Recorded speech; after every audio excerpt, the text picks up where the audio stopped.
पहला सवाल। बाबा जी राधा स्वामी। बाबा जी, मेरी आपके सामने एक छोटी सी विनती है।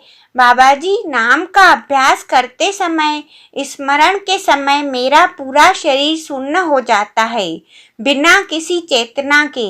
लेकिन समय समय पर मेरे पैरों और पूरे शरीर पर सुइयां सी चुभने लगती है। बाबा जी, उसके बाद जब मैं स्मृति में भजन आसन में बैठता हूँ तो शुरू में 2-3 मिनट तक बैठना थोड़ा मुश्किल होता है। बाबा जी, ठीक है बेटा, वह भजन धीरे धीरे आसन के माध्यम से सुई चुभने की परेशानी को दूर कर देता है। ब्लड सर्कुलेशन ठीक से न होने के कारण सुई चुभने जैसा महसूस होता है। जब आप बैठने की मुद्रा बदलते हैं तो रक्त संचार सुचारू रूप से होता है। सत्संगी, नहीं तो बाबा जी, क्या मेरे लिए भजन आसन में कुछ देर पैर फैलाकर बैठना और फिर वापस आना सही है? बाबा जी, नहीं बेटा, तुरंत भजन में बैठ जाओ।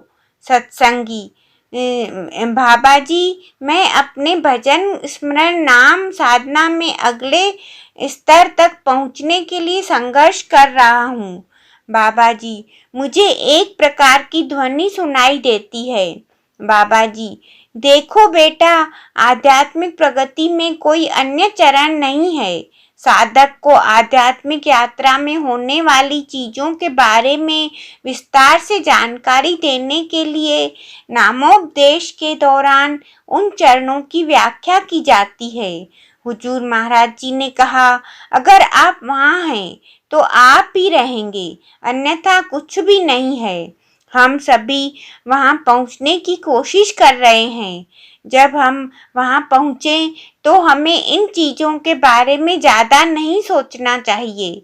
तो बेटा, आपको मर्जाल इसके बारे में कभी नहीं सोचना चाहिए। मान लें कि आपको केवल एक ही लक्ष्य तक पहुंचना है। बिना कोई और मंजिल देखे अपनी आंखों पर पट्टी बांध लो।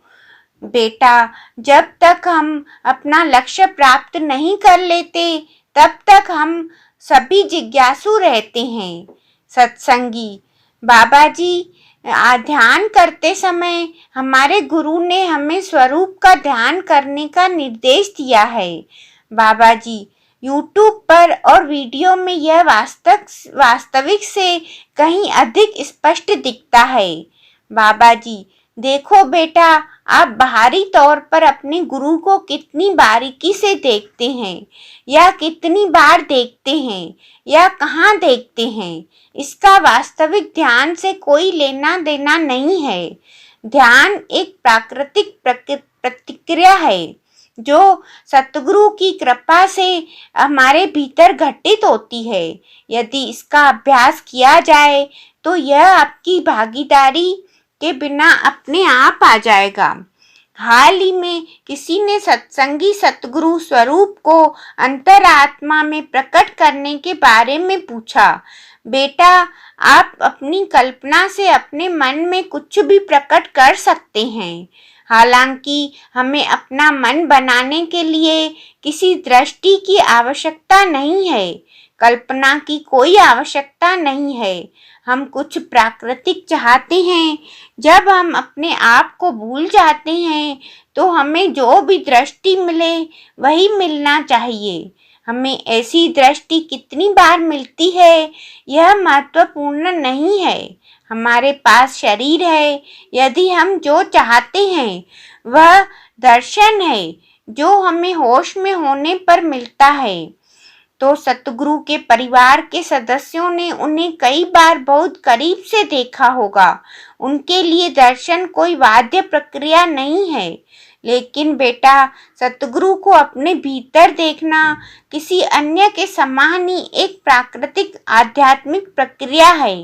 बेटा, स्मरण और जप के माध्यम से अपने भीतर शांति, स्थिरता, एकाग्रता प्राप्त करने से प्राकृतिक ध्यान होता है। उस ध्यान की प्राप्ति हमारी साधना और सतगुरु की कृपा पर निर्भर करती है। सत्संगी, बाबा जी, मेरा दूसरा अनुरोध लगभग 2.5 घंटे का अभ्यास है। बाबा जी, क्या मैं अपने साथ एक घड़ी रख सकता हूँ, जिससे मुझे समय जानने में मदद मिलेगी, चाहे 1 बजे का समय है या 2 बजे का, और भजन आसन में बदलने के लिए। बाबा जी, बेटा आपको कृत्रिम चीजों के बारे में सोचने के बजाय अपने अंदर एक प्राकृतिक वातावरण बनाना चाहिए। आपकी आंतरिक घड़ी आपकी सहायता करेगी। इससे आपको मदद मिलेगी। कितनी देर ध्यान करना है, कब भजन मुद्रा में बैठना है, सब एक के बाद एक आपके सामने स्वतः आ जाएगा। बेटा, क्या आप प्रोस्थेटिक्स का उपयोग करने का इरादा रखते हैं? सत्संगी, नहीं बाबा जी। बाबा जी, बेटा, जब नाम साधना की प्रतिक्रिया स्वाभाविक रूप से चल रही हो तो कितनी देर तक स्मरण करना है, भजन सिमरन में कब बैठना है, सभी चीजें बहुत स्वाभाविक रूप से चल रही है। फिर आप स्वयं ही स्मरण करके भजन में बैठ जाएंगे। सत्संगी, जी बाबा जी, धन्यवाद बाबा जी।